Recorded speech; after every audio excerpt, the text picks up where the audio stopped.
my little dragonettes. I am back with more Sherlock Holmes.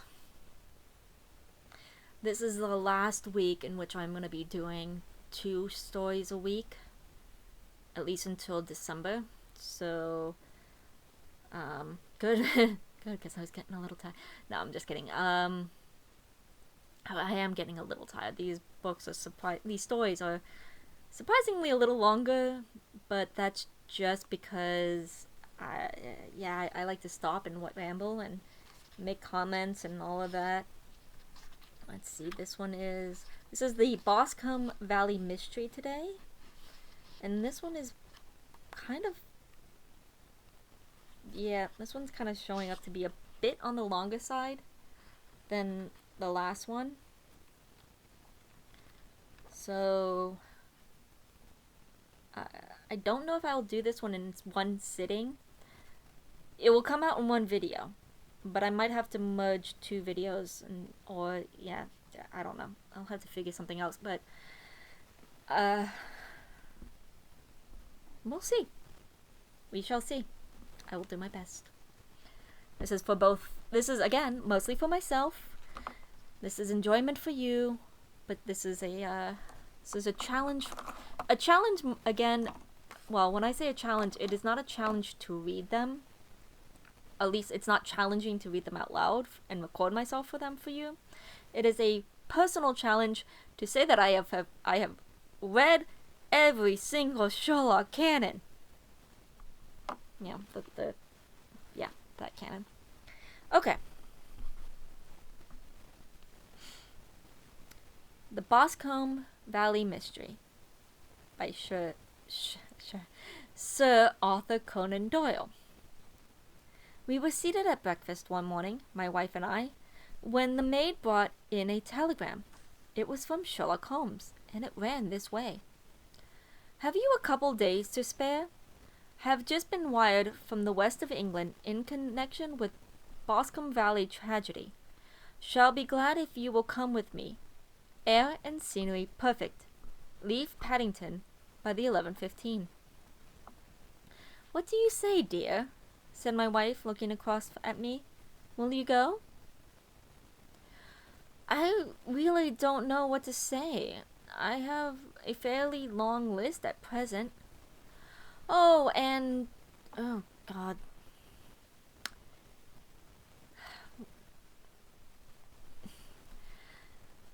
Anstruther. Anstruther. That is a name. Anstruther.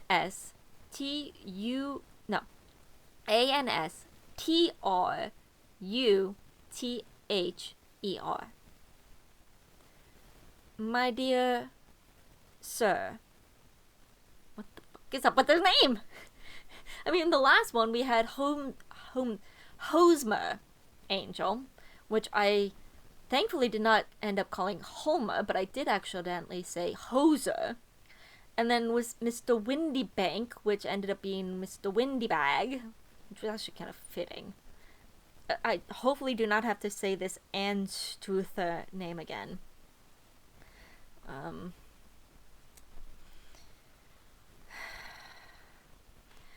Oh, he can do the work. He would do your work for you. You have been looking a little pale lately. I think that the change would do you good. And you are always so interested in Mr. Sherlock Holmes' cases. I should be ungrateful if I were not, seeing that I should be ungrateful if I were not, seeing what I gained through one of them, I answered. But if I am to go, I must pack at once, for I have only half an hour. My experience of camp life in Afghanistan had at least had the effect of making me a prompt and ready traveler. My wants were few and simple, so that in less than the time stated, I was in a cab with my valise, rattling away to Paddington Station. Sherlock Holmes was pacing up and down the platform, his tall, gaunt figure made even gaunter and taller by his long, gray traveling cloak and close-fitting cloth cap. Note here that it does not say Deer Stalker. If I remember correctly, Holmes never really officially wore a deerstalker in canon. That was given to him in an artist's rendition. It was really very good of you to come, Watson, he said. It makes a considerable difference to me having someone with me on whom I can thoroughly rely. Local aid is always either worthless or else biased. If you will keep 2 corner seats, I shall get the tickets. We had the carriage to ourselves, save for an immense litter of papers which Holmes had brought with him. Among these he rummaged and read with intervals of note-taking and of meditation until we were past reading. Then he suddenly rolled them all into one gigantic ball and tossed them up into the rack. "Have you heard anything of the case?" he asked. "Not a word. I have not seen a paper for some days. The London press has not had very full accounts. I have just been looking through all the recent papers in order to master the particulars. It seems, from what I gather, to be one of those simple cases which are so extremely difficult." Okay. That sounds a little paradoxical. It is, but it is profoundly true. Singularity is almost invariably a clue. The more featureless and commonplace the crime the more featureless and commonplace a crime is, the more difficult it is to bring it home. In this case, however, they have established a very serious case against the son of the murdered man. It is a murder, then? Well, it is conjectured to be so. I shall take nothing for granted until I have the opportunity of looking personally into it. I will explain the state of things to you as far as I have been able to understand it, and in very few words. Boscombe Valley is a country district not very far from Ross in Herefordshire.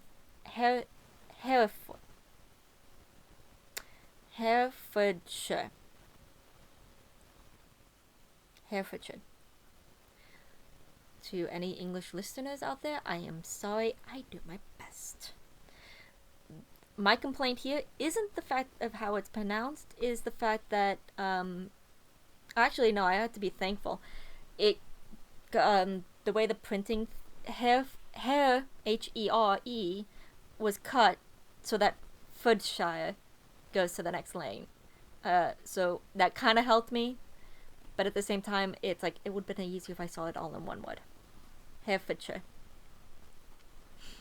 The largest landed proprietor in this part is a Mr. John Turner, who made his money in Australia and returned some years ago to the old country. Pardon me. I don't have my little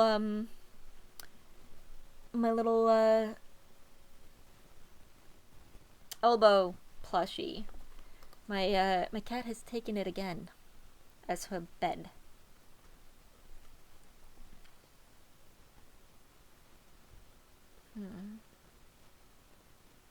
Okay. One of the farms which he held, that of Hatherley, was let to Mr. Charles McCarthy, who was also an ex-Australian. The men had known each other in the colonies, so that it was not unnatural that when they came to settle down, they should do so as near each other as possible. Turner was apparently the richer man, so McCarthy became his tenant, but still remained, it seemed, upon terms of perfect equality, as they were frequently together. McCarthy had one son, a lad of 18, and Turner only had a daughter of the same age. But neither of them had wives living. Neither one of them had living wives. So they were both widowers, it seems.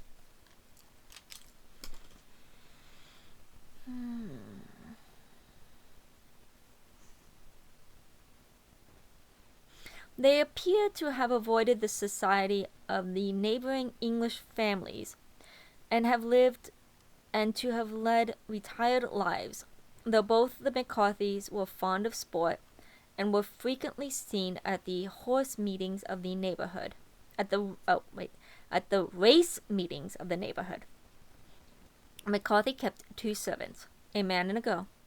Turner had a considerable household, some half-dozen at the least. That is as much as I have been able to gather about the family. Now for the facts.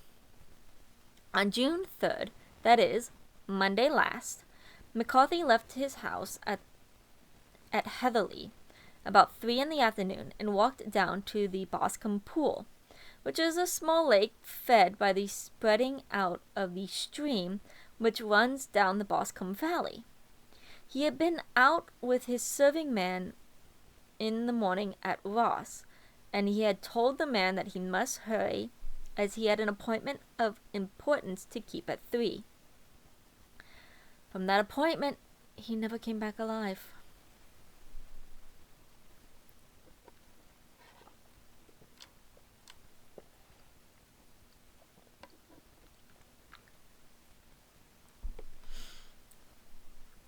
From Hatherley's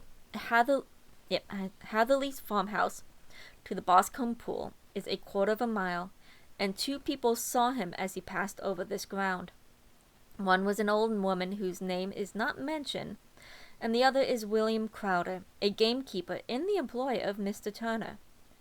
Both these witnesses deposed that Mr. McCarthy was walking alone. The gamekeeper adds, within a few minutes of his seeing Mr. McCarthy pass, he had seen his son, Mr. James McCarthy, going the same way with a gun under his arm. To the best of his belief, the father was actually in sight at the time, and the son was following him. He thought no more of the matter until he heard in the evening of the tragedy that had occurred. The 2 McCarthys was seen after the time when William Crowder, the gamekeeper, lost sight of them. The Boscombe pool is thickly wooded round, with just a fringe of grass and of reeds around the edge. A girl of 14, Patience Moran, who is the daughter of the lodge keeper of the Boscombe Valley estate, was in one of those woods picking flowers. She states that while she was there, she saw at the border of the woods and close by the lake Mr. McCarthy and his son, and that they appeared to be having a violent quarrel. She heard Mr. McCarthy, the elder, using very strong language to his son, and he saw the latter raise up his hand as if to strike his father. She was so frightened by their violence that she ran away and told her mother, when she reached home, that she had left the 2 McCarthys quarreling near Boscombe pool, and that she was afraid that they were going to fight. She had hardly said those words when young Mr. McCarthy came running up to the lodge to say that he found his father dead in the wood, and to ask for the help of the lodge keeper. He was much excited, without either his gun or his hat, and his right hand and sleeve were observed to be stained with fresh blood. On following, they found the dead body stretched out upon the grass beside the pool. The head had been beaten in by repeated blows of some heavy and blunt weapon. The injuries were such as might very well have been inflicted by the butt end of his son's gun, which was found lying in the grass within a few paces of the body.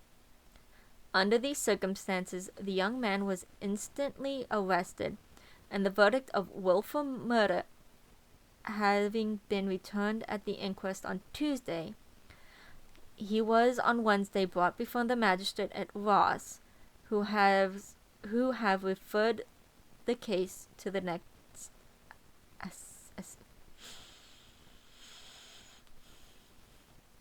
assizes. Is this ASSIZES, which according to the footnote are courts in English countries that met periodically to try pending civil and criminal cases. I'm not going to make any conjecture about this, but it's interesting that it's you got your magistrate, your local court, and then you have the I guess the county court.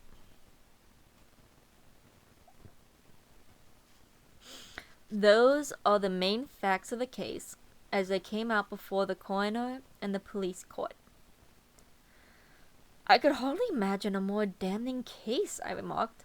If ever the circumstantial evidence point to a criminal, it does so here.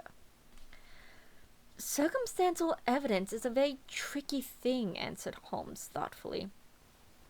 It may seem to point very straight to one thing, but if you shift your own point of view a little, you may find it pointing to an equally uncompromising manner to something else entirely different. It must be confessed, however, that the case looks exceedingly grave against the young man, and it is very possible that he is indeed the culprit. There are several people in the neighborhood, however, and among them Miss Turner, the daughter of the neighboring landowner, who believes in his innocence, and who have retained Lestrade. That's it. That's the name of the here we go, Lestrade. That's the name of the police officer I was trying to remember, the one who's always in almost every Sherlock Holmes fandom.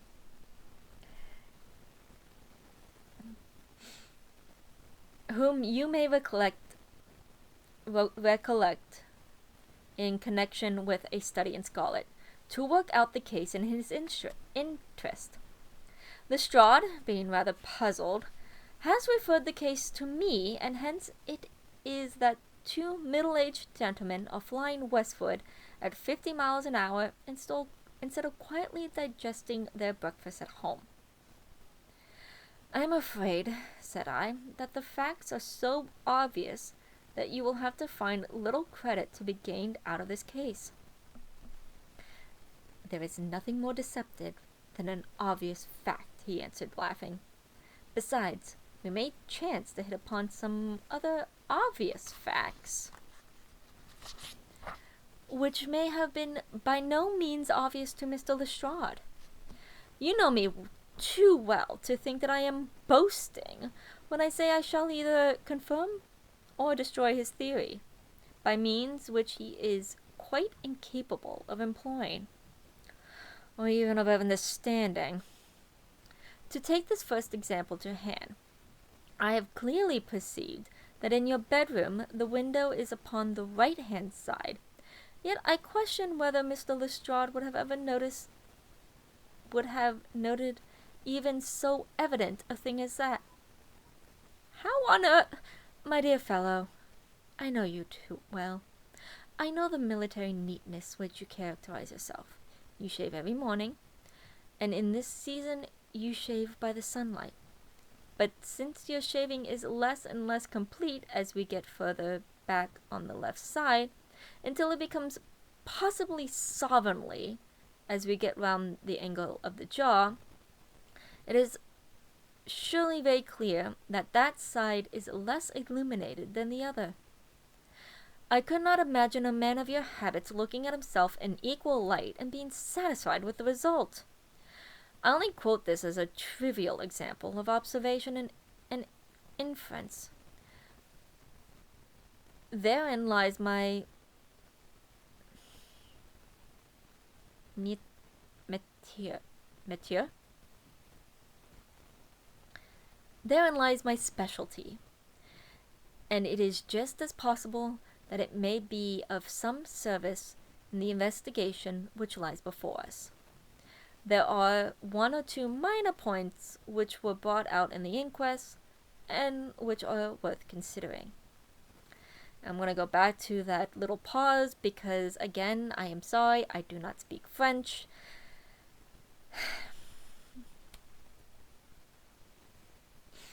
It's not that I don't like the French language, it's just that I'm annoyed with it. You have this language. It sounds absolutely lovely. I love just listening to French. People speaking French. It is just a lovely language to listen to. It is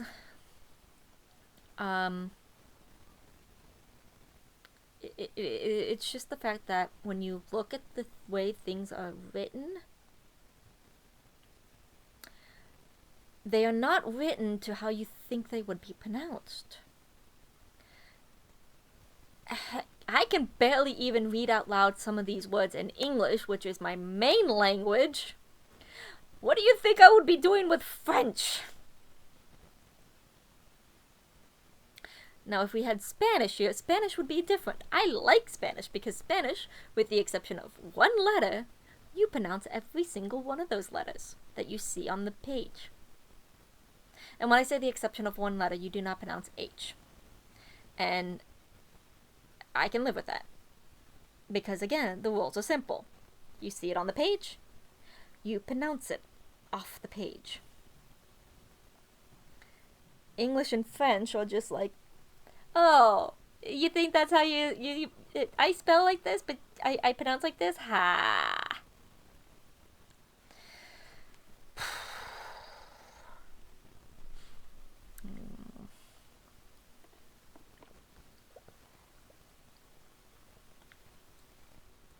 If I ever have to do like a one of those language apps as a sponsorship, I'm sorry to say French is not the language I would be picking. It would be, the three languages would be Spanish, German, and Japanese.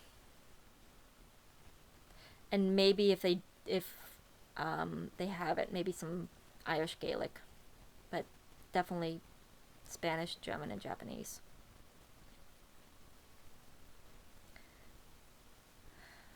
If I want to do French, I'll listen to books in French. I'll watch French TV with English subtitles. That's how I'm doing it there. Well, nothing against the French language, other than everything against the French written alphabet. What are they? It appears that his arrest did not take place at once, but after the return to Hatherley Farm. On the inspector of the constabulary informing him that he was a prisoner, he remarked that he was not surprised to hear it, and that it was no more than his deserts. This observation of his had the natural effect of removing any traces of doubt which might have commanded the mind of the coroner's jury. "It was a confession," I ejaculated. "No, for it was followed by the protestation of innocence." Coming on top of such a damning series of events, it was at least the most suspicious remark. "On the contrary," said Holmes, "it was the brightest rift which I could at present see in the clouds. However innocent he might be, he could not be such an absolute imbecile as to not see that the circumstances were very black against them. Had he appeared surprised at his own arrest, or feigned indignation at it, I should have looked upon it as highly suspicious, because such surprise or anger would not be natural under the circumstances, and yet might appear to be the best policy to a scheming man. His frank acceptance to the situation marks him as either being an innocent man, or else as a man of considerable self-restraint and firmness. As to his remark about his deserts, it was also not unnatural if you consider that he stood beside the dead body of his father, and that there is no doubt that he had that very day so far forgotten his filial duty as to bandy words with him, and even, according to the little girl whose evidence is so important, to raise his hand as if to strike him. The self-reproach and contrition which are displayed in his remark appear to me to be the signs of a healthy mind rather than a guilty one. I shook my head. Many men have been hanged for far slighter evidence, I remarked. Almost lost my page there. So they have, and many men have been wrongfully hanged. What is the young man's own account of the matter? It is, I am afraid, not very encouraging to his supporters, though there are one or two points in it which are suggestive. You will find it here, and may read it for yourself. He picked out from his bundle a copy of the local Herefordshire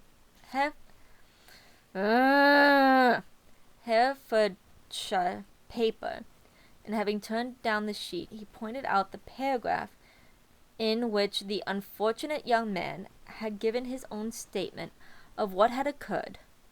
I settled myself down in the corner of the carriage and read it very carefully. It ran this way. Mr. James McCarthy, the only son of the deceased, was then called and gave evidence as follows. I had been away from home 3 days at Bristol, and had only just returned upon the morning of last Monday the 3rd. My father was absent from home at the time of my arrival, and I was informed by the maid that he had driven over to Ross with John Cobb, the groom. Shortly after my return, I heard the wheels of his trap in the yard, and, looking out my window, I saw him get out and walk rapidly out of the yard, though I was not aware in which direction he was going. I then took my gun and strolled out in the direction of the Boscombe pool, with the intention of visiting the rabbit warren which is upon the other side. On my way I saw William Croker, the gamekeeper, as he had stated in his evidence, but he is mistaken in thinking that I was following my father. I had no idea that he was in front of me. When about 100 yards from the pool, I heard the cry of coo-ee, which is the usual signal between my father and myself. I then hurried forward and found him standing by the pool. He appeared to be very much surprised at seeing me, and asked me, rather roughly, what I was doing there. A conversation ensued, which led to high words and almost to blows, for my father was a man of a very violent temper. Seeing that his passion was becoming ungovernable, I left him and returned towards Hatherley Farm. I had not gone more than 150 yards, however, when I heard a hideous outcry behind me, which caused me to run back again. I found my father expiring upon the ground with his head terribly injured. I dropped my gun and held him in my arms, but he almost instantly expired. I knelt beside him for some minutes, and then made my way to Mr. Turner's lodge-keeper. His house being the nearest, to ask for assistance. I saw no other near my father when I returned, and I have no idea how he came by his injuries. He was not a popular man, being somewhat cold and foreboding in his manners, But he had, as far as I know, no active enemies. I know nothing further at this matter. Alright, so the cry of cooey is if I am to guess correctly, it sounds more like cooey, which I don't know why I know that. The coroner. Did your father make any statements to you before he died? Witness. He mumbled a few words, but I can only catch some allusion to a rat. The coroner. What did you understand by that? Witness. It conveyed no meaning to me. I thought that he was delirious. The coroner. What was the point upon which you and your father had this final quarrel? Witness. I should prefer not to answer. The coroner. I'm afraid that I must press it. Witness. It is really impossible for me to tell you. I can assure you that it has nothing to do with the sad tragedy which followed. The coroner. That is for the court to decide. I need not point out to you that your refusal to answer will prejudice your case considerably in any future proceedings which may arise. Witness. I must still refuse. He's pleading the fifth. The coroner. I understand that the cry of cooey was a common signal between you and your father. It was. Coroner. Oh, yeah, witness. It was. Coroner. How was it, then, that he uttered it before he saw you, and before he even knew that you had returned from Bristol? Witness. With considerable confusion. I do not know. A juryman. Did you see nothing which aroused your suspicion when you returned on hearing the cry and found your father fatally injured? Witness. Nothing definite. Coroner. What do you mean? Witness. I was so disturbed and excited as I rushed out into the open that I could think of nothing except my father. Yet I have a vague impression that as I ran forward, something lay upon the ground to the left of me. It seemed to me to be something gray in color, a coat of some sort, or a plaid, perhaps. When I rose from my father, I looked around for it, but it was gone. Do you mean that it disappeared before you went for help? Yes, it was gone. You cannot say what it was? No, I had a feeling something was there. How far from the body? 12 yards or so. How far from the edge of the woods? About the same. Then if it was removed, it was while you were within 12 yards of it. Yes, but my back was towards it. This concluded the examination of the witness.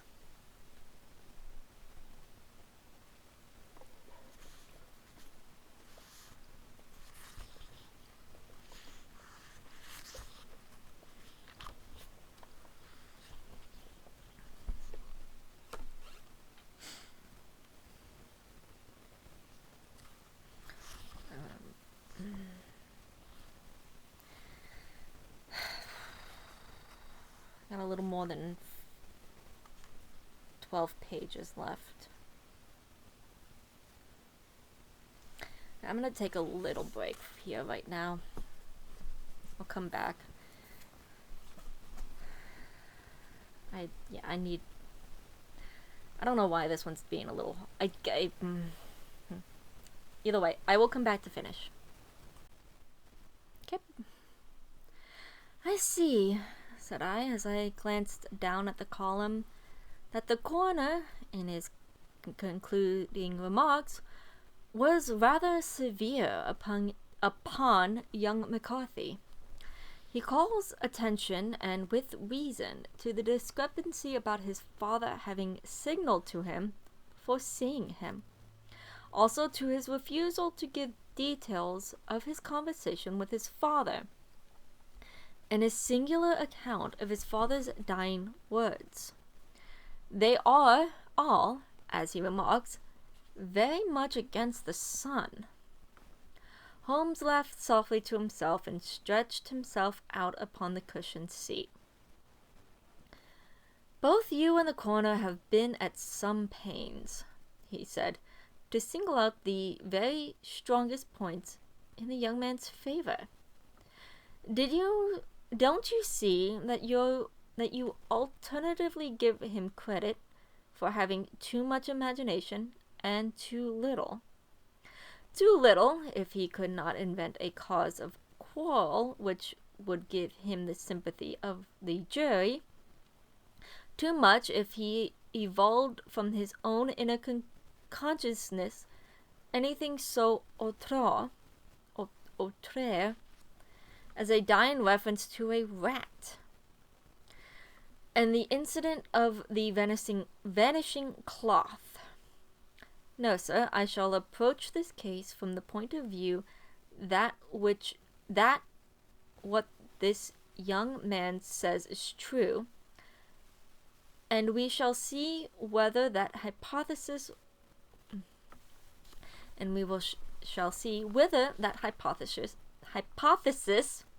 will lead us. And here is my pocket pit chalk, and not another word shall I say of this case until we are on the scene of action. We lunch at Swindon, and I see that we shall be there in 20 minutes. A small book of poems by Petrarch, 1304 to 1374, an Italian poet known for his sonnets. It was nearly 4 o'clock when we at last, after passing through the beautiful Strad Valley and over the broad gleaming Severn, found ourselves at the pretty little country town of Ross.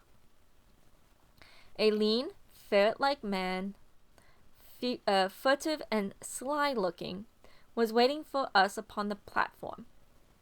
In spite of the light brown dust coat and leather leggings which he wore in deference to his rustic surroundings, I had no difficulty in recognizing Lestrade of Scotland Yard. With him we drove to the Hereford Arms, where a room had already been engaged for us. Okay, I'm gonna actually go back to the pocket Petrarch and say I really miss pocket-sized books, like really little ones. Don't get me wrong, a book like this is great, because if I was stuck on a plane or something, then a book like this would be perfect. But one of the things that I am very grateful that I wear a vest at work, and a vest with pockets, because I could bring a book of a certain size,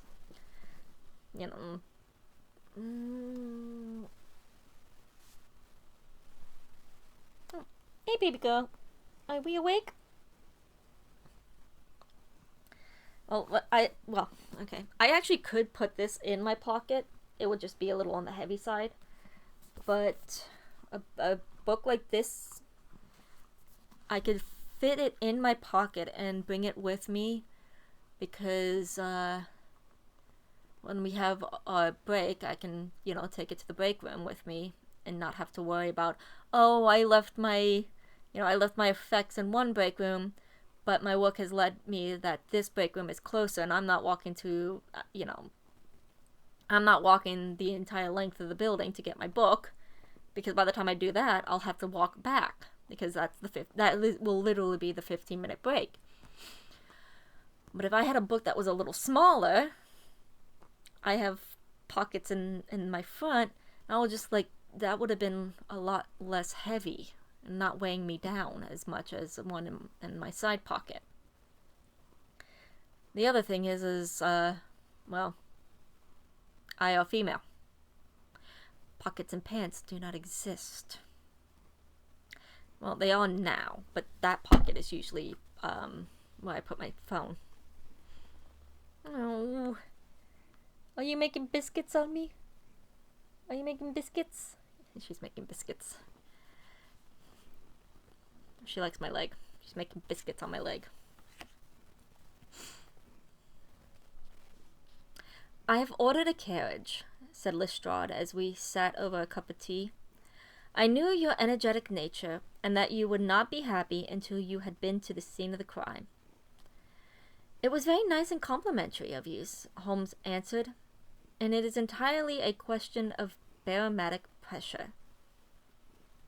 Lestrade looked startled. I don't not quite follow, he said. How is the glass? 29, I see. No wind, and not a cloud in the sky. I have a case full of cigarettes here which need smoking, and the sofa is very much superior than the usual country home abomination. I do not think that it is probable that I shall use the carriage tonight. Lestrade laughed indulgently. You have no doubt already formed your conclusions from the newspaper, he said. The case is as plain as a pikestaff, and the more one goes into it, the plainer it becomes. Still, of course, one can't refuse a lady, and such a very positive one, too. She had heard of you, and would have your opinion, though I repeatedly told her there was nothing there was nothing which you could do which I had not already done. Why, bless my soul, here is her carriage at the door. He had hardly spoken before there was a rush into the room, one of the most lovely young women that I had ever seen in my life, her violet eyes shining, her lips parted, and a pink flush upon her lips, all thought of her natural reserve lost in her overpowering excitement and concern. Oh, Mr. Sherlock Holmes, she cried, glancing from one to the other of us, and finally, with a woman's quick intuition, fastened upon my companion. I am so glad that you have come. I have driven down to tell you so. I know that James didn't do it. I know it, and I want you to start upon your work knowing it, too. Never let yourself doubt upon that point. We have known each other since we were little children, and I know his faults as no one else does. But he is too tender-hearted to hurt a fly. Such a charge is absurd to anyone who really knows him. I hope we may clear him, Miss Turner, said Sherlock Holmes.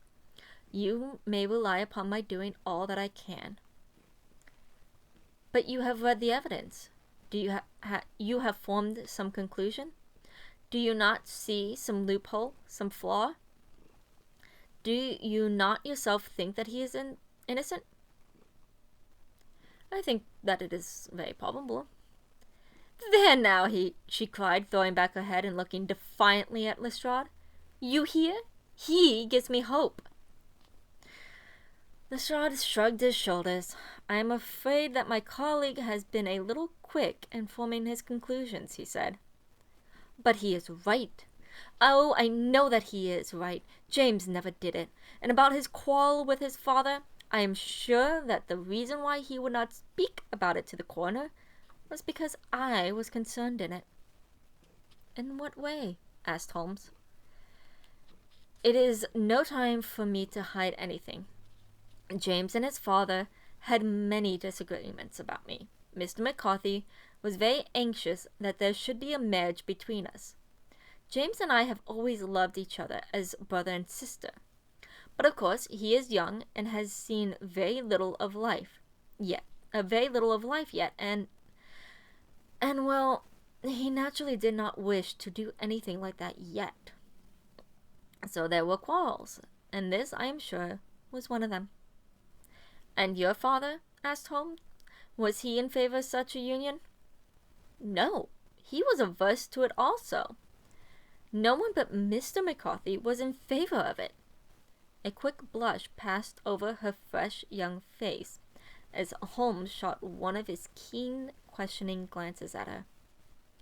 "Thank you for the information," said he. "May I see your father if I call tomorrow?" "I'm afraid the doctor won't allow it." "The doctor?"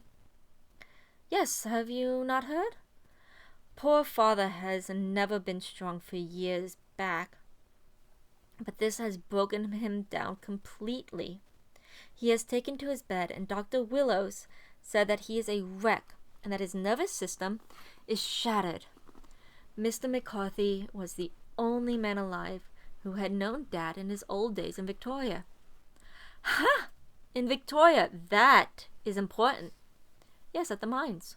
"Quite so, at the gold mines, where, as I understand, Mr. Turner made his money?"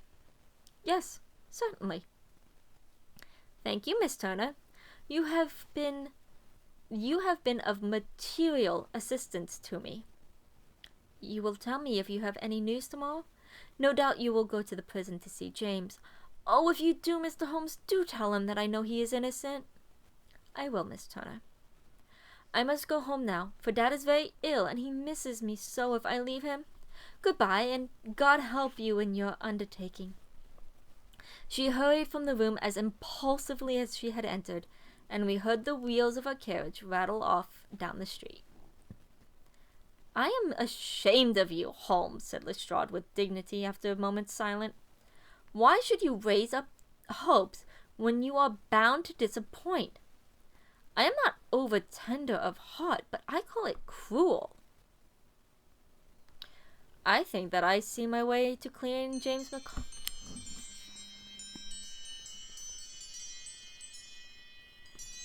I've been forgetting to mute all the things today.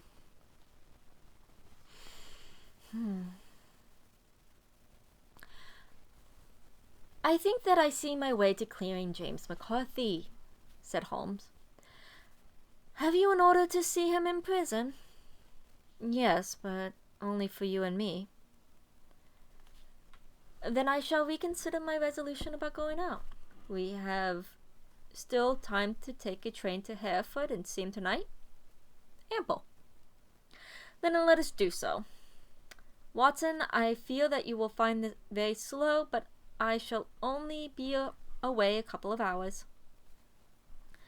I walked down to the station with them, and then wandered through the streets of the little town, finally returning to the hotel, where I lay upon the sofa and tried to interest myself in a yellow-backed novel. It is a reference to a series of cheap popular novels with yellow covers. Okay, well that doesn't tell us anything. Let us go to the internets.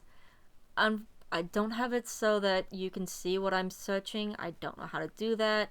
So I am just going to do the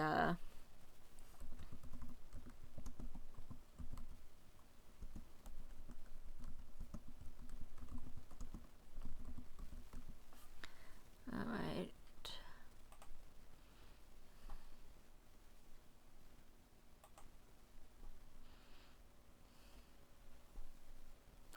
A Yellowback is a cheap novel which was published in Britain in the second half of the 19th century. These were occasionally called mustard plaster novels. So they were developed in the 1840s to compete with the penny dreadfuls. They were marketed as entertaining reading. They had brightly covered covers. Okay, they were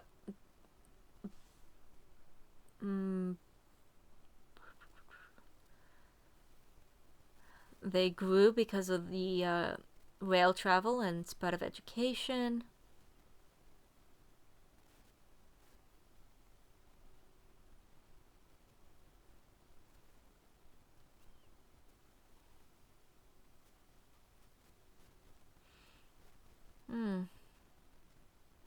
Oh, Robert Louis Stevenson was a author of some yellowbacks.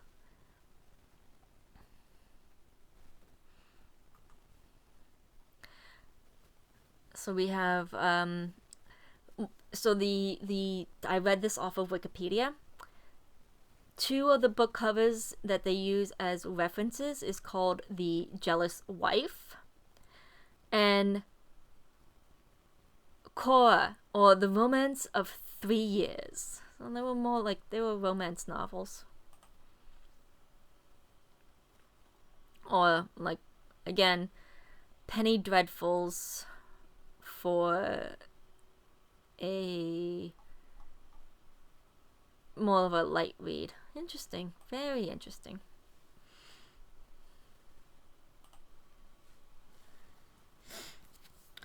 I personally kind of prefer Penny Dreadfuls. But that's just, I like a good spook. Or I should say a cheap, bad spook.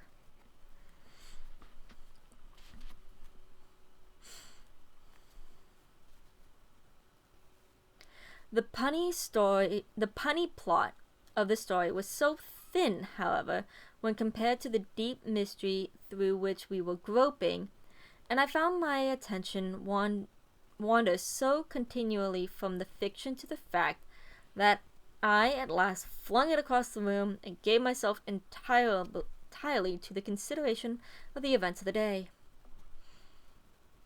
Well, my good sir, that wasn't your book and it's not in your house. Go stand up and put the book back. If you in your own house, go ahead and throw it across the room.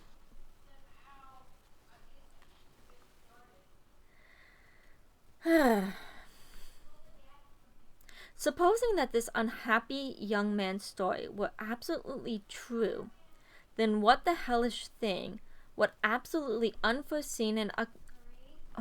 one moment.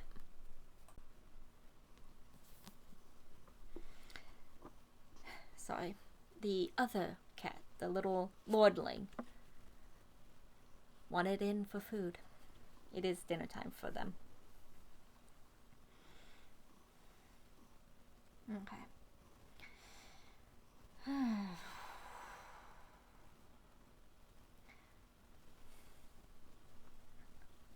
Supposing that this unhappy young man's story were absolutely true, then what hellish thing, what absolutely unforeseen and extraordinary calamity could have occurred between the time when he parted from his father and the moment when, drawn back by his screams, he rushed into the glade? It was something terrible and deadly. What could it be? Might not the nature of the injuries reveal something to my medical instincts? I rang the bell and called for the weekly county paper, which contained a verbatim account of the inquest. In the surgeon's disposition, it was stated that the posterior third of the left parietal bone and the left half of the occipital bone had been shattered by a heavy blow from a blunt weapon. I marked the spot upon my own head. Clearly, such a blow must have been struck from behind. That was to some extent in the favor of the accused, as when seen quarreling, he was face to face with his father. Still, it did not go for very much, for the older man might have turned his back before the blow fell. Still, it might be worthwhile to call Holmes' attention to it. But there was the peculiar dying reference to a rat. What could that mean? Could it not be delirium? A man dying from a sudden blow does not commonly become delirious. No, it was more likely to have been an attempt to explain how he met his fate. Sorry.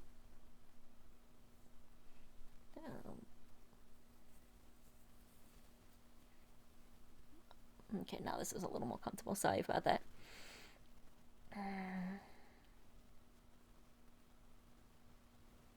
But what could it indicate? I cudgeled my brain to find some possible explanation. And then the incident of the grey cloth seen by young McCarthy. That's an entirely different person.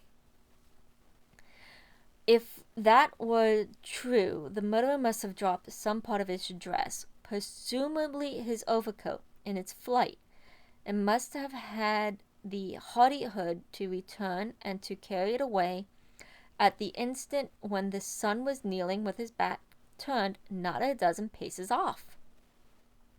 What a tissue of mysteries and improbabilities the whole thing was. I did not wonder at Lestrade's opinion, and yet I had so much faith in Sherlock Holmes's insight that I could not lose hope as long as every fresh fact seemed to strengthen his conviction of young McCarthy's innocence.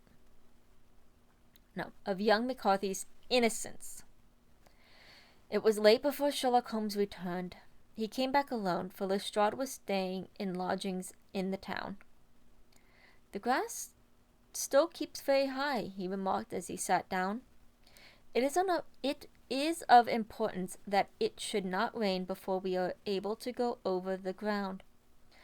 On the other hand, a man should be at his very best and keenest for such nice work as that. And I did not wish to do it when fagged by a long journey. I have seen young McCarthy. And what did you learn from him? Nothing. Could he throw no light? None at all.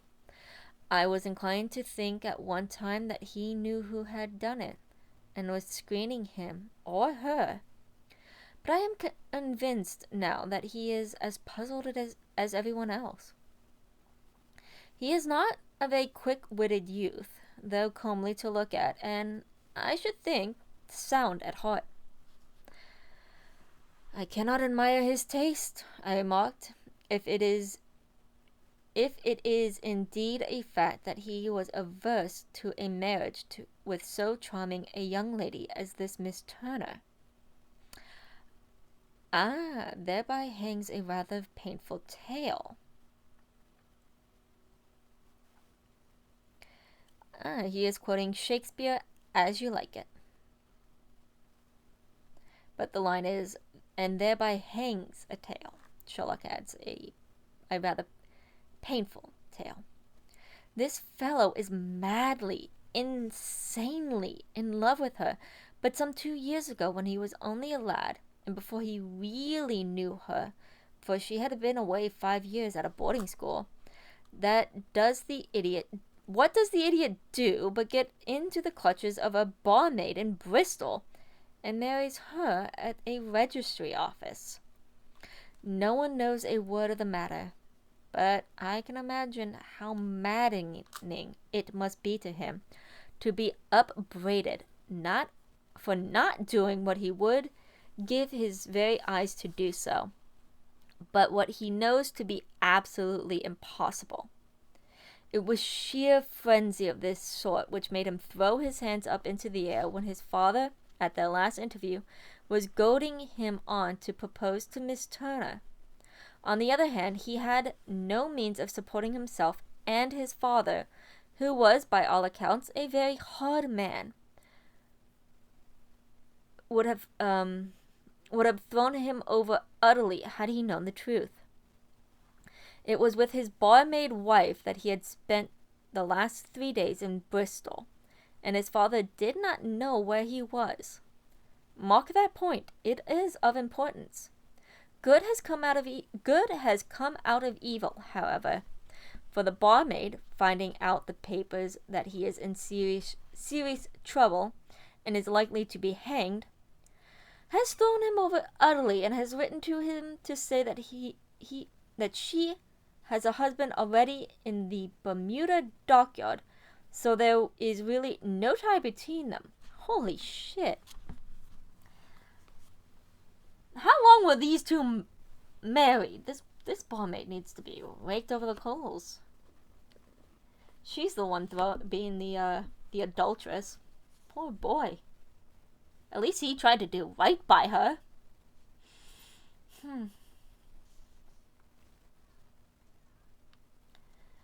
I think that bit of news has consoled young McCarthy for all that he has suffered. But if he is innocent, who has done it? Ah, who? I would call to your attention very peculiarly 2 points. One is that the murdered man had an appointment with someone at the pool, and that the someone could not have been his son, for his son was away and he did not know when he would return. The second is that the murdered man was heard to cry "cooey" before he knew that his son had returned. Those are the crucial points upon which the case depends. And now, let us talk of George Meredith, if you please, and we shall leave all minor matters until tomorrow. George Meredith was an English novelist, 1828 to 1809. And he's another one who I'm going to be looking up on Wikipedia after this is done. You know what? Screw it. Let's look him up now. Wikipedia.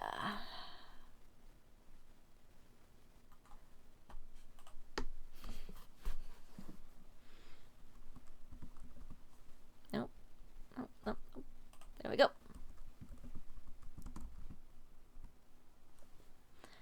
Okay, here we go. He is actually the first one to pop up. He was nominated for the Nobel Prize in Literature 7 times. Let's see.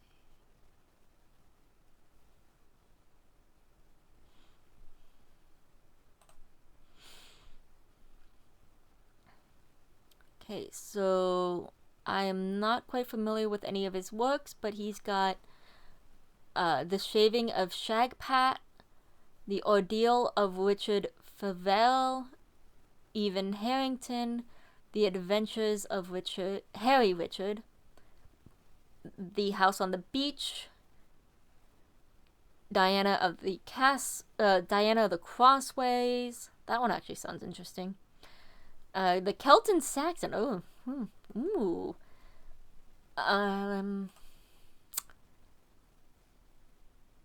I'll see if Project Gutenberg or LibriVox has these. We'll listen to them later.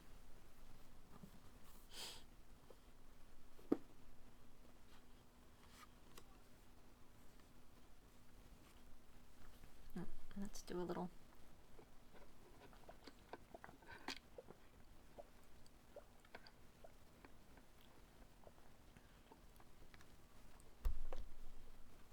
Oh. The princess is awake.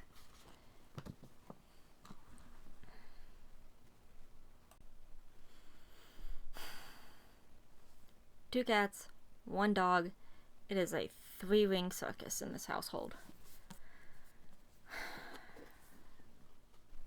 Why I try to usually do these earlier in the day when they're all taking their afternoon naps. Today I got a little on the late start. There was no rain, as Holmes had foretold, and the morning broke bright and cloudless. At 9 o'clock, Lestrade called for us in the carriage, and we set off for Hatherley Farm and the Boscombe pool. "There is serious news this morning," Lestrade observed. "It is said that Mr. Turner of the Hall is so ill that his life is despaired of it." An elderly man, I presume," said Holmes. "About 60, but his constitution had been shattered by his life abroad, and he had been in failing health for some time. This business has had a very, very bad effect upon him. He was an old friend of McCarthy's, and, I may add, a great benefactor to him, for I have learned that he gave him Hatherley Farm rent-free." "Indeed? That is interesting," said Holmes. "Oh, yes. and 100 other ways he has helped him. Everybody about here speaks of his kindness to him." "Really?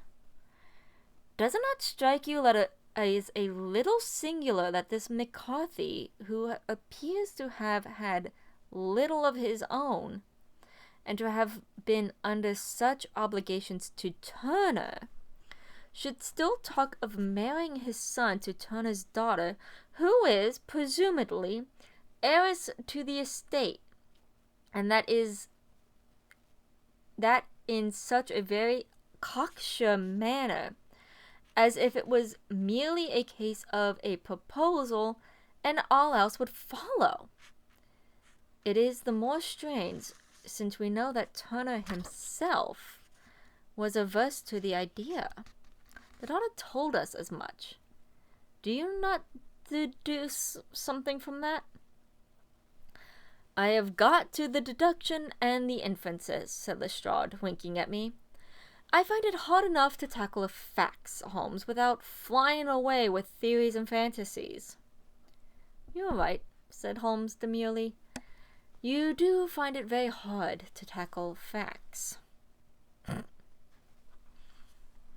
"Anyway, I have grasped one fact, which you seem to find it I have grasped one fact which you seem to find it difficult to get a hold of," replied Lestrade with some warmth.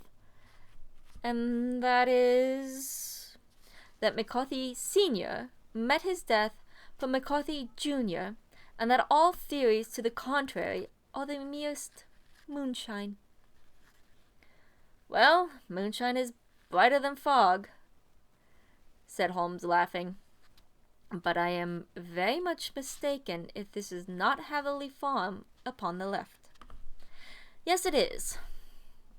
It was a widespread and comfortable-looking building, 2-storied, slate-roofed, with great yellow blotches of lichen upon the grey walls. The drawn blinds and the smokeless chimneys, however, gave it a stricken look, as though the weight of this horror still lay heavy upon it. We called at the door when the maid, at Holmes's request, showed us the boots which her master wore at the time of his death, and also a pair of the son's, though not the pair which he had then had. Having measured these very carefully from 7 or 8 different points, Holmes desired to be led to the courtyard, from which we all followed the winding track which led to Boscombe Pool. Sherlock Holmes was transformed when he was hot upon a scent as this. Men who have had only known the quiet thinker and the logician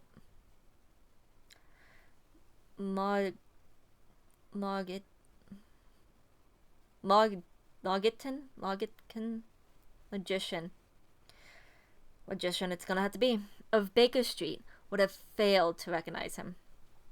His face flushed and darkened, his brows were drawn into 2 black lines, while his eyes shone out from beneath them with a steely glitter. His face was bent downward, and his shoulders bowed, his lips compressed, and the veins stood out like whipcord along his long, sinewy neck. His nostrils seemed to dilate with a purely animal lust for the chase, and his mind was so absolutely concentrated upon the matter before him that a question or remark fell, unheeded, upon his ears, or, at the most, only provoked a quick, impatient snarl in reply. Swiftly and silently he made his way along the track, which ran through the meadow, and so, by way of the woods, to the Boscombe Pool. It was damp, marshy ground, as is all that district, and there were marks of many feet, both upon the path and amid the short grass, which bounded which bounded it on either side. Sometimes Holmes would hurry on, sometimes stop dead, and once he made quite a little detour into the meadow. Lestrade and I walked behind him, the detective indifferent and contemptuous, while I watched my friend with the interest which sprang from the conviction that every one of his actions was directed towards a definite end. The Boscombe pool, which is a little reed gut sheet of water some 50 yards across, was situated at the boundary between the Hatherley farm and the private park of the wealthy Mr. Turner. Above the woods which lined it upon the farther side, we could see the red jutting pinnacles which marked the site of the rich landowner's dwelling. On the Hatherley side of the pool, the woods grew very thick, and there was a narrow belt of sodden grass 20 paces across between the edge of the trees and the reeds which lined the lake. Lestrade showed us the exact spot at which the body had been found, and indeed, so moist was the ground that I could plainly see the traces which had been left by the fall of the stricken man. To Holmes, as I could see by his eager face and peering eyes, the very many other things were to be read upon the trampled grass. He ran round like a dog who had picked up a scent, then turned upon my companion. What did you go into the pool for?" he asked. "I fished about the lake. I thought there might be some weapon or other traces, but how on earth— Oh, tut, I have no time. The left foot of yours, with its inward twist, is all over the place. A mole could trace it, and there it vanishes among the reeds. Oh, how simple it would all have been had I been there before they came like a herd of buffalo and wallowed all over it. Here is the party with the lodge keeper, and they have covered all the tracks for 6 or 8 feet around the body. And here are the 3 separate tracks of the same feet." He drew out a lens and laid down upon his waterproof, or raincoat, as they called it, to have a better view, taking all the time rather to himself than to us. Oh, talking all the time. "These were young Mr. McCarthy's feet. Twice he was walking, and once he ran swiftly, so that the soles are deeply marked and the heels hardly visible. That bears out his story. He ran when he saw his father on the ground. And here are the father's feet as he paced up and down. What is this, then? Is this the butt end of a gun as the son stood listening? And this? Ha! What do we have here? Tiptoes! Tiptoes! Square, too. Quite unusual boots. They come, they go, they come again.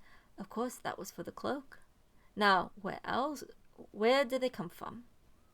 He ran up and down, and sometimes losing, sometimes finding the track, until we were well within the edge of the woods and under the shadow of a great beech, the largest tree in the neighborhood.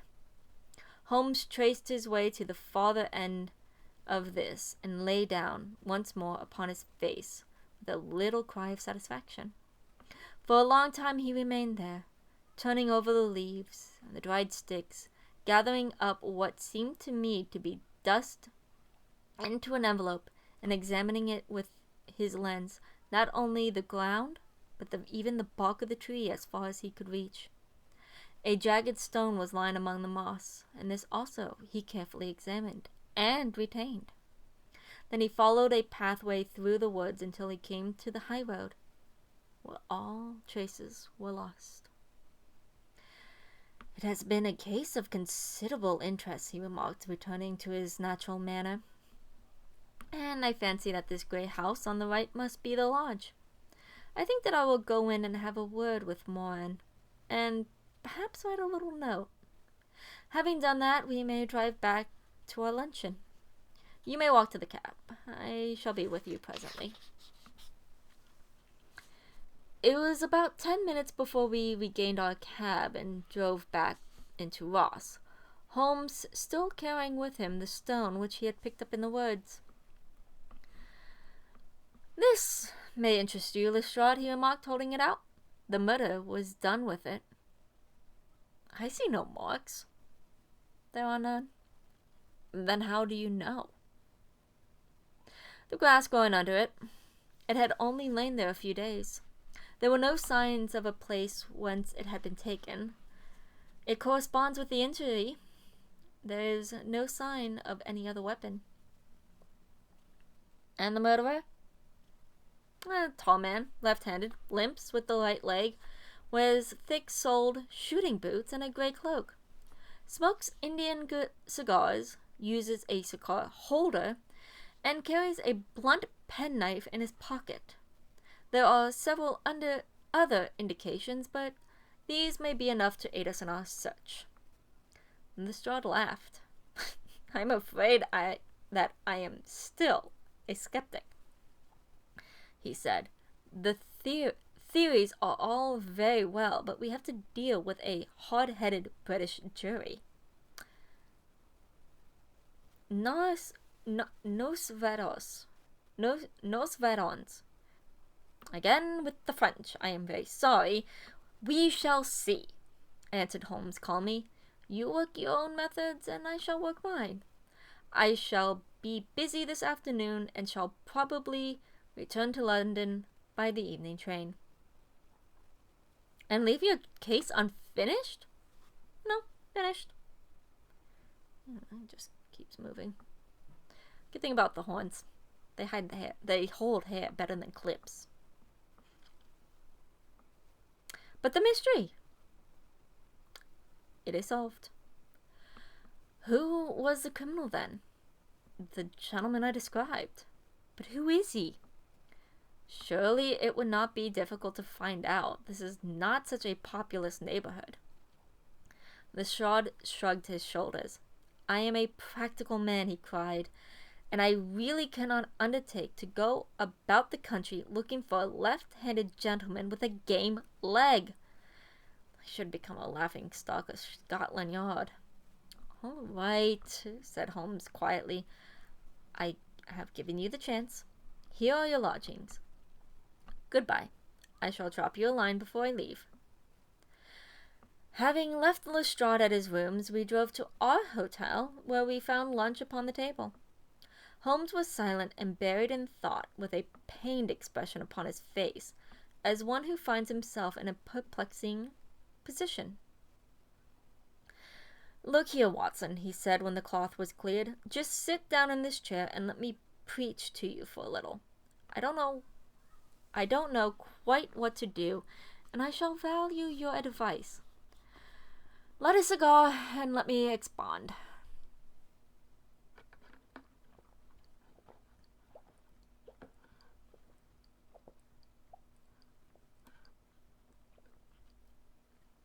"Pray, do so." "Well, now, in considering this case, there are 2 points about young McCarthy's narrative which struck us both instantly, although they impressed me in his favor and you against him. One was the fact that his father should, according to his account, cry "coo-wee" before seeing him. The other was his singular dying reference to a rat. He mumbled several words, you understand, but that was all that caught his son's ear. Now, from this double point, our research must commence, and we will begin it by presuming that what the lad says is absolutely true. What of this coo-wee, then? Well, obviously it could not have been meant for the son. The son, as far as he knew, was in Bristol. It was a mere chance that he was within earshot. The coo-wee was meant to attract the attention of whoever it was that he had the appointment with. But coo-wee is distinctly Australian, which is used between Australians. There is a strong presumption that the person whom McCarthy expected to meet him at Boscombe Pool was someone who had been in Australia. Oh, that's why I knew Cooey.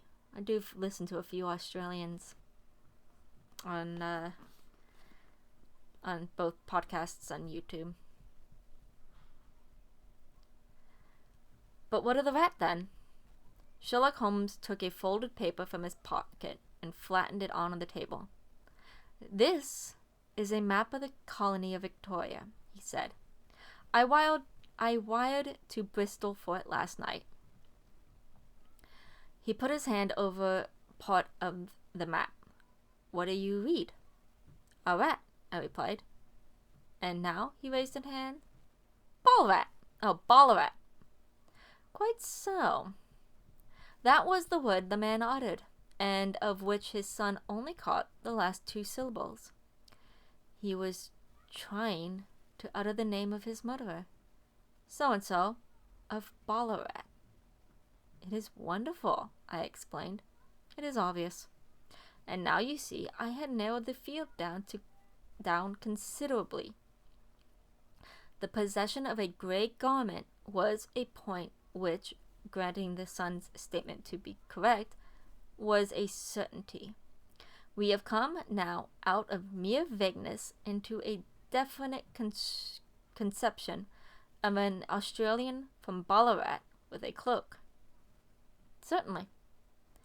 And one who was at home in the district, for the pool can only be approached by the farm or by the estate, where strangers could hardly wander. Quite so. Then comes our expedition today. By an examination of the ground, I gained the trifling details which I had given to that imbecile Lestrade as to the personality of the criminal. But how did you gain them? You know my method. It is founded upon the observation of trifles.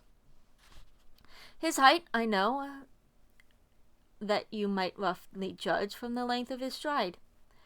His boots, too, might be told from their traces. Yes, they were peculiar boots. But his lameness? The impression of his right foot was always less distinct than his left. He puts less weight upon it. Why? Because he limped. He was lame. But his left-handedness? You were yourself struck by the nature of the injury as recorded by the surgeon at the inquest. The blow was struck from immediately behind, yet was upon the left side. Now, how can that be unless it was by a left-handed man? He stood behind that tree during the interview between father and son. He had even smoked there. I found the ash of a cigar, which my special knowledge of tobacco ashes enabled me to pronounce it as an Indian cigar. I have, as you know, devoted some attention to this and written a little monograph on the ashes of 140 different varieties of pipe, cigar, and cigarette tobacco. Having found the ash, I then looked around and discovered the stump among the moss, where he had tossed it. It was an Indian cigar, of the variety which are rolled in Rotterdam. And the cigar holder? I could see that the end had not been in his mouth, therefore he used the holder. The tip had been cut off, not bitten off, but the cut was not a clean one, so I deduced a blunt penknife. Holmes, I said, you have drawn a net around this man from which he cannot escape, and you have saved an innocent human life as truly as if you had cut the cord which was hanging from him. I see the direction in which this all points. The culprit is Mr. John Turner, cried the hotel waiter, opening the door of our sitting room and ushering in a visitor.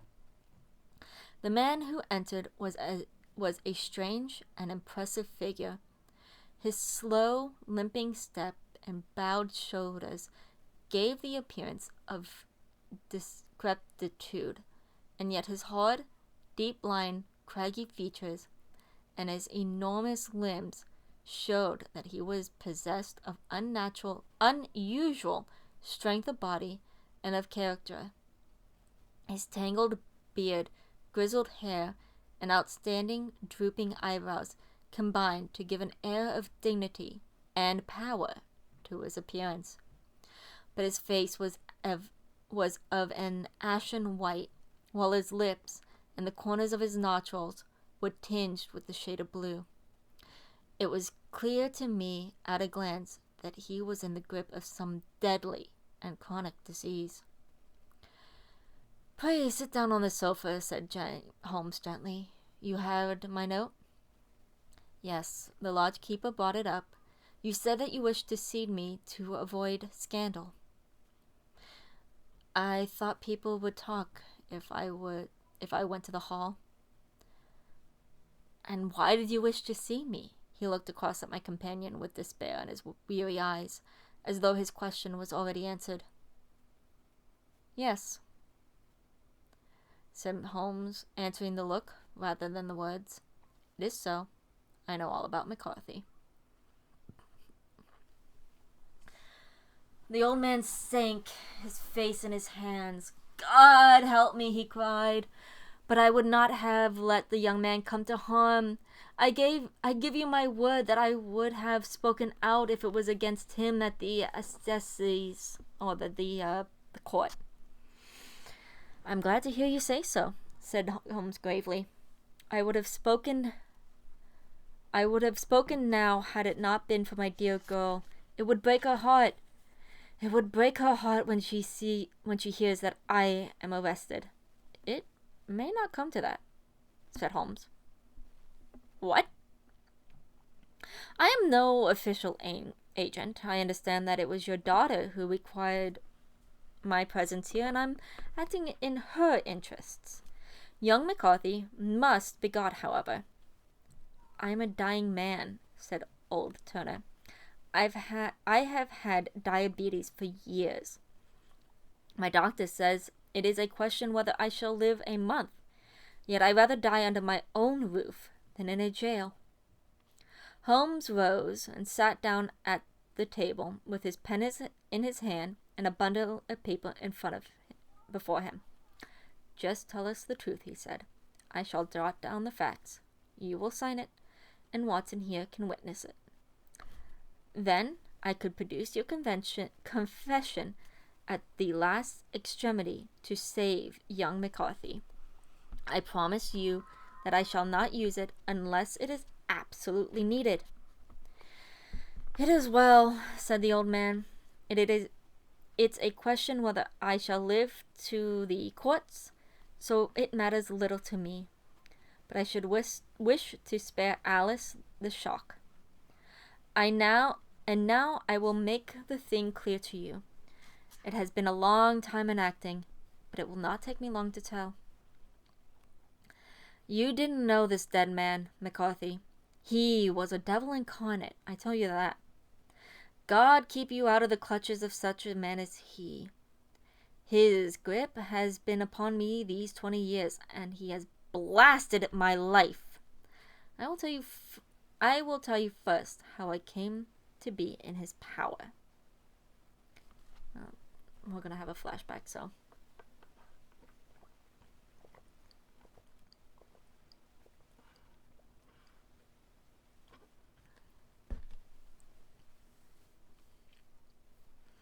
It was in the early 60s, at the diggings.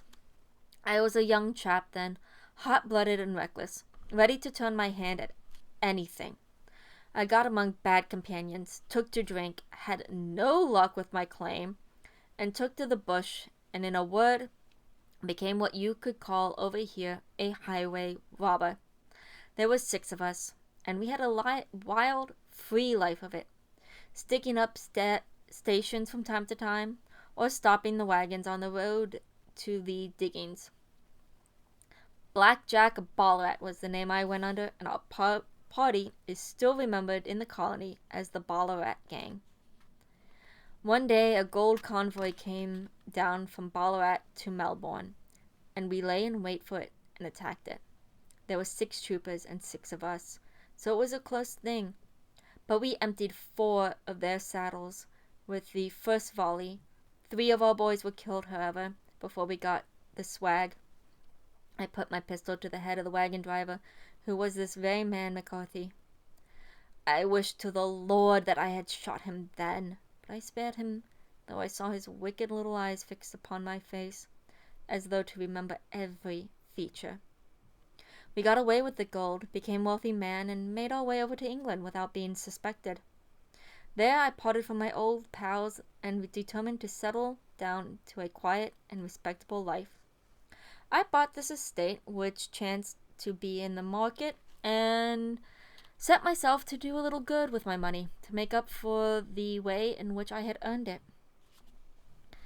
I married, too, and though my wife died young, she left me with dear little Alice. Even when she was just a baby, her wee hand seemed to lead me down the right path, as nothing else had ever done. In a word, I turned over a new leaf and did my best to make up for the past. All was going well when McCarthy set his grip upon me. I had gone to town about an investment, and I met him in Regent Street with hardly a coat to his back or a boot to his foot. "Here we are, Jack," he said, touching me on the arm. "We'll be as good as family to you. There's 2 of us, me and my son, and we can have the keeping of us. And you can have the keeping of us. If you don't, it's a fine, law-abiding country, is England, and there's always a policeman within hail." Well, down they came to the West Country, and there was no shaking them off. And there they have lived rent-free on my best land ever since. There was no rest for me, no peace, no forgetfulness. Turn where I would, there he was, his cunning, grinning face at my elbow. I grew worse as Alice grew up, for he soon saw that I was more afraid of her knowing my past than of the police. Whatever he wanted, he must have, and whatever it was, I gave him without question. Land, money, horses, until he asked for the thing which I could not give him. He asked for Alice. His son, you see, had grown up, and so had my girl.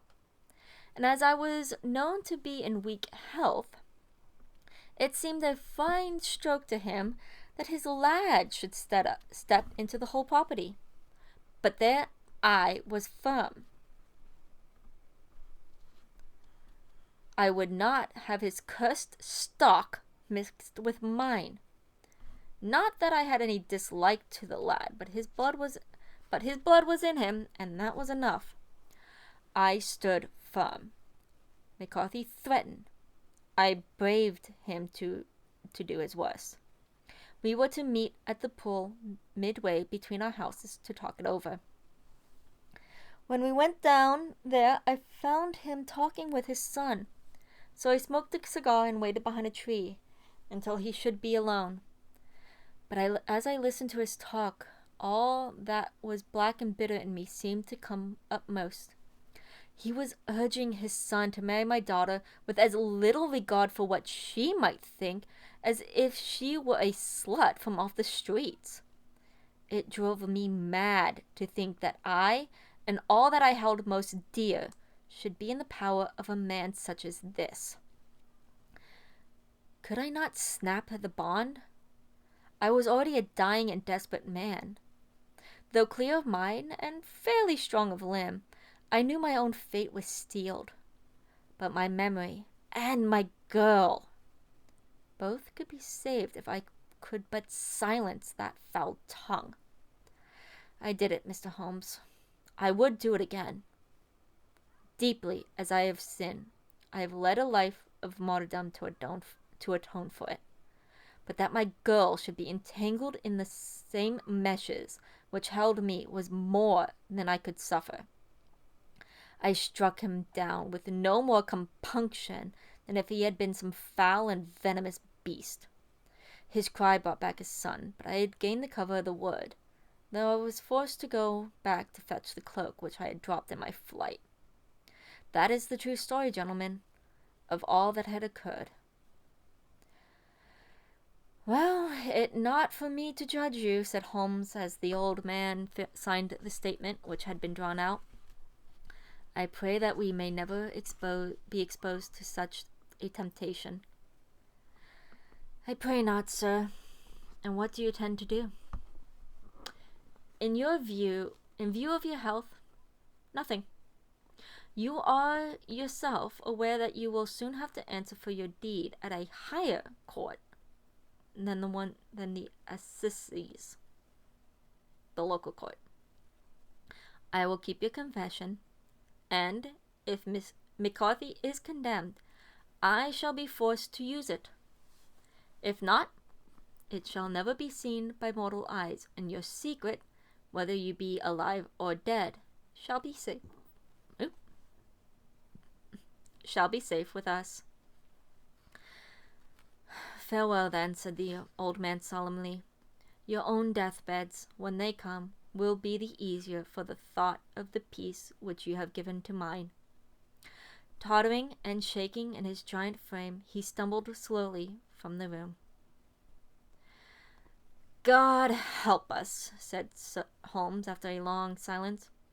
"Why does fate play such tricks with poor helpless worms? I never hear of such a case as this that I do not think of Baxter's words and say, 'There, but for the grace of God, goes Sherlock Holmes.'" Okay, so Holmes wrongly attributes this phrase to 16th century English cleric Richard Baxton, which was actually coined by the 17th century English cleric Richard Baxton. The quote was actually from a 16th century cleric, John Bradford. "There, by the grace of God, goes..." insert name. James McCarthy was acquitted at the local courts on the strength of a number of objections which had been drawn out by Holmes and submitted to the defending counsel. Old Turner lived for 7 months after our interview, but he is now dead, and there is every prospect that the son and daughter may come to live happily together in ignorance of the black cloud which rests upon their past. And that is the end of the Boscombe mystery. This one kind of reminds me of, I think the Valley of Fear is the one that kind of has the Valley of Fear. It's been a long time since I've read the novels, so I could be misattributing them. Oh well. Either way, that was a good one. Long, unfortunately. But, well. It was also my mistake for starting it a little later in the day than I normally would have. The next one is the 5 Orange Pips. And, so in the beginning, I had said that I had only read the novels, Scandal in Bohemia, The Red-Headed League, The Speckled Band, Final Problem, and Empty House. Well, I took a peek into a couple pages of the 5 Orange Pips, and I'm like, nope, I remember I've read this one. I remember that I read this one because as an American, this one made me laugh. But as someone from Victorian London, I can understand why it was as confusing to Holmes and Watson as it was. Well, at least why Holmes said some of the things that he did. But as an American who knows some history, it made me laugh. And I'll go into it when we get into the books. But, yeah. That is it for today. The sun is not really blinding anymore. You can actually see the trees that are in my window. But, yeah. I shall see you all later. Have a good evening or good day, my little dragonettes. Bye.